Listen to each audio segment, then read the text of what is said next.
हम्म। Hello students. आज हम लोग प्रोजेक्टाइल मोशन के बारे में डिस्कस करेंगे, है ना। तो प्रोजेक्टाइल मोशन होता क्या है बेसिकली, है ना। पहले हम लोग लिख लेते हैं प्रोजेक्टाइल मोशन, है ना। तो प्रोजेक्टाइल मोशन में क्या है एक्चुअली में कि जब हम लोग हॉरिजॉन्टल, ये मान लो ग्राउंड सरफेस है, उस हॉरिजॉन्टल सरफेस से कोई पार्टिकल ले लो, लेट अस अज्यूम एक बॉल है ना। उसे हम लोग प्रोजेक्ट करेंगे कुछ इनिशियल वेलोसिटी u से, और एंगल ऑफ प्रोजेक्शन है अपना थीटा से। तो इसका एक पाथ फॉलो होता है ना। और ये पाथ किस टाइप से होता है? एक पैराबोलिक पाथ होता है। ये जो पाथ है ये कैसा होता है? पैराबोलिक पाथ होगा, है ना। तो उस टाइप के मोशन को हम लोग प्रोजेक्टाइल मोशन कहते हैं। ये मोशन होता किसके अंडर है ना। ये मोशन बेसिकली एक कांस्टेंट फोर्स, और यहाँ पे फोर्स कौन सा है? Gravitational force, correct. और ग्रेविटेशनल फोर्स किधर लगाता है? याद है ना, mg डाउनवर्ड लगता है toward the centre of the earth surface. और हमें इस प्रोजेक्टाइल मोशन में कुछ एजम्पशन एज्यूम करना होता है। जैसे फर्स्ट एजम्पशन ये हो गया अपना कि ये जो मोशन हो रहा है वो अर्थ सरफेस के काफी क्लोजर होना चाहिए, near to the earth surface. Second assumption is that we can assume there is no any drag force. What is drag force? The force exerted by the air, correct। ये सारे हम लोग force को neglect करते हैं। तो उस type के जो मोशन होगा उसे हम लोग क्या बोलेंगे? Projectile motion. इसकी एग्जांपल अगर देखें हम लोग, जैसे देखते होगे ना क्रिकेट मैच में, जैसे मान लो बैट्समैन किसी बॉल को प्ले करता है, तो एक पाथ जैसे हिट किया तो बॉल एक पाथ को फॉलो करता है। जैसे यहां से हिट करूंगा, ये एक पाथ फॉलो किया, है ना। ये जो पाथ हुआ that is called projectile, that path is projectile. और ये जो मोशन हुआ इज कॉल्ड प्रोजेक्टाइल मोशन, ठीक है। तो इस प्रोजेक्टाइल मोशन में जैसे क्या क्या पूछा जा सकता है स्टूडेंट्स? जैसे पूछेंगे find the time of flight. Time of flight का मतलब क्या होगा? जैसे मान लो इसको अगर मैं y एक्सिस के लॉन्ग बोल दूं और इसे x एक्सिस के लॉन्ग बोल दूं, let us assume this is the origin that is 0,0, तो what is range? Range means what? Suppose this point is a and this is the topmost point that is b, and that is the c point which is on the same horizontal level. So range means what? Range is called the horizontal distance traveled by the object, horizontal distance traveled by the object during its motion. इसके motion से जब and हो गया उस time पे इसने horizontal maximum distance कितना travel किया on the same level, on the same horizontal surface. So this distance is called range, है ना। This is called range, this distance from point A to point C is called range, and this is the maximum height. This is the maximum height which is called h. What is maximum height? Maximum height is basically the maximum distance from the horizontal level along vertical direction. It's called maximum height. And third component is called time of flight. What is time of flight? Time taken by the projectile from point A through point B till point C.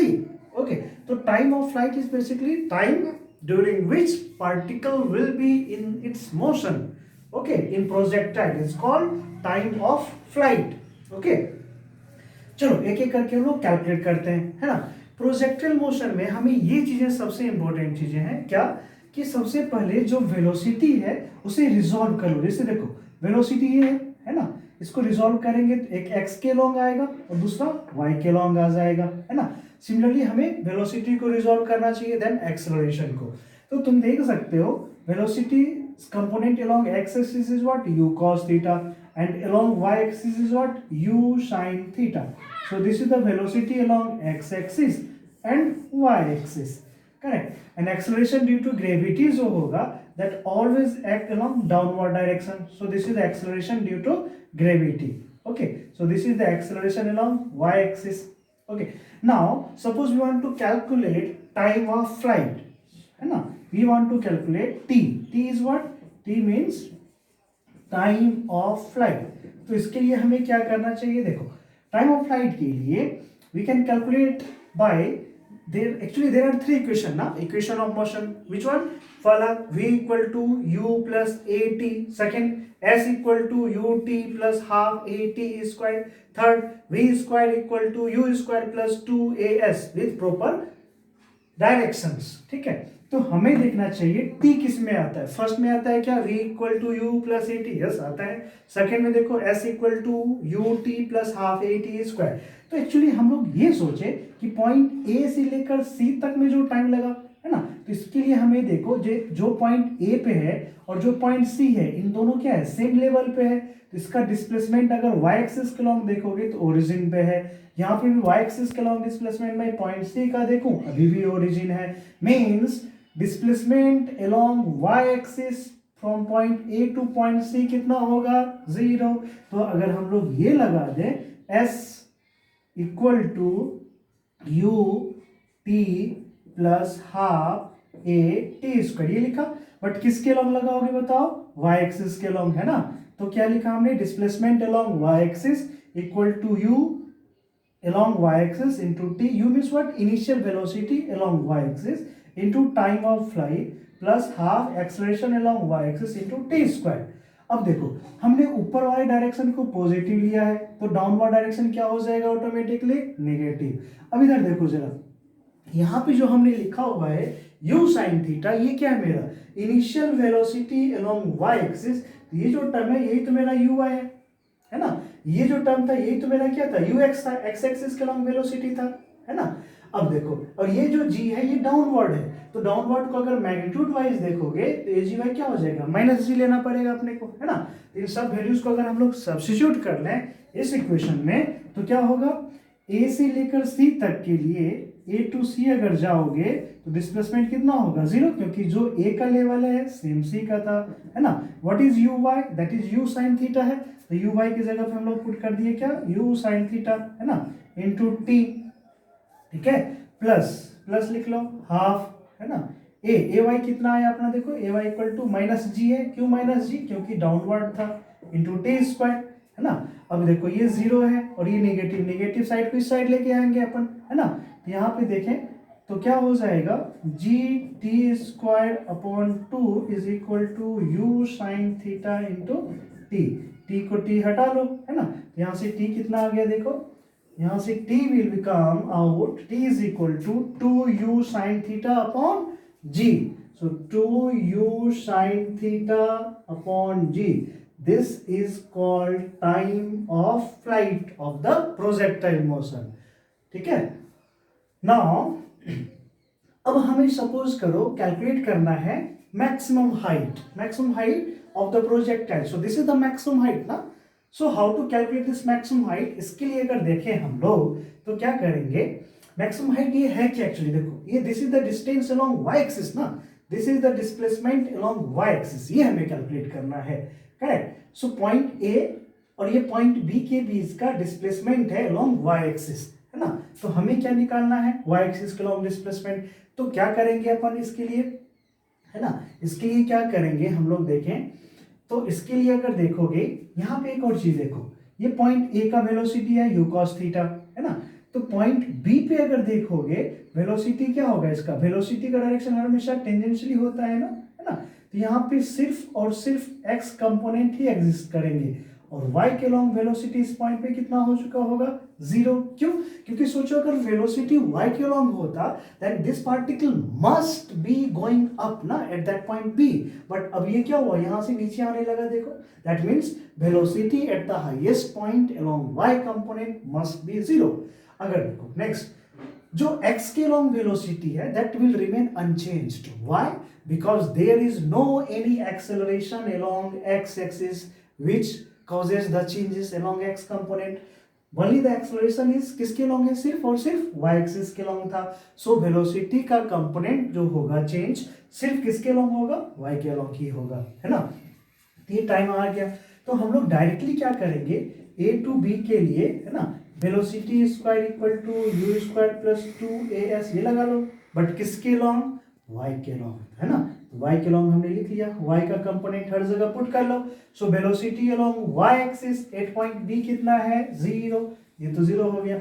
Initial velocity कितना था y के long, बताओ initial velocity क्या था, देखो y के long u sin theta, तो हम लोग क्या करेंगे यहाँ पे u sin थीटा को पुट कर लेंगे, क्या हो जाएगा u square sin square theta plus, है ना, 2 एक्सेलरेशन अलोंग वाई एक्सिस कितना है माइनस जी, डिस्प्लेसमेंट कितना एज्यूम किया h, यहाँ से h कितना आ गया देखो, इसलिए s is equal to u square sine square theta upon 2g। So this is the maximum height, ये भी आ गया है ना, तो ये टाइम आ गया, मैक्सिमम हाइट आ गया। अब क्या निकालना है हमें, रेंज, है ना। तो रेंज क्या है जरा सोचो, range is the maximum displacement along x axis ना, so displacement along x axis लगा लो, है ना, ए टू सी में, this is the range. Range displacement का फॉर्मूला बताओ, S equal to u t plus half a t square, correct. ये u x क्या है, velocity, initial velocity along x axis, और वो किसके इक्वल था देखो, यू कॉस थीटा, तो हम लोग इस वेलोसिटी को पुट कर लेते हैं यू कॉस थीटा, है ना। टाइम, टाइम ऑफ फ्लाइट तो हमने निकाल ही रखा है, उसे सब्स्टिट्यूट कर लो, 2u sine theta upon g, है ना। अब देखो जरा, what is ax, ax is the acceleration along x axis, ठीक है, and we know that in this case there is no any acceleration along x component, only जो acceleration था सिर्फ और सिर्फ किसके अलोंग था, y के अलोंग था, तो ये वाला टर्म क्या होना चाहिए बताओ, this term must be zero.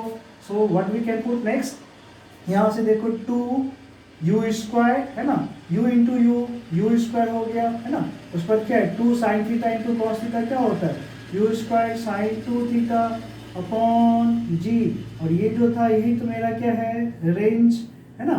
तो रेंज कितना आ गया बताओ, range equal to u into u square, फिर बचा क्या 2 into sine theta into cos theta sine 2 theta upon g, तो ये तीनों टर्म हमने कैलकुलेट कर लिया। टाइम ऑफ फ्लाइट कितना होगा बताओ, 2u sine theta upon g, maximum height equal to u square sine square theta upon 2g, और range equal to u square sine 2 theta upon g.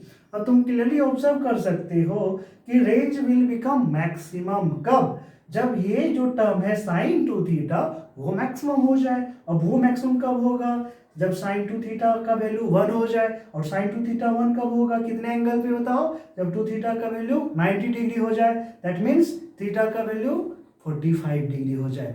तो remember range will be maximum when angle of projection equal to 45 degree, क्योंकि 45 into 2 करोगे तभी तो 90 होएगा ना, so that sine 90 becomes 1। Clear है। So this is the 3 important terms जो हमें, है ना, अच्छे से समझ में आना चाहिए एक्चुअली आया कहाँ से, है ना। Basic concept of the projectile जो है वो यही है, इसी को मॉड्यूलेट करोगे, थोड़ा चेंज करते जाओगे, अलग अलग टाइप के क्वेश्चंस बनते चले जाएंगे, है ना। क्लियर है एवरीवन, ओके।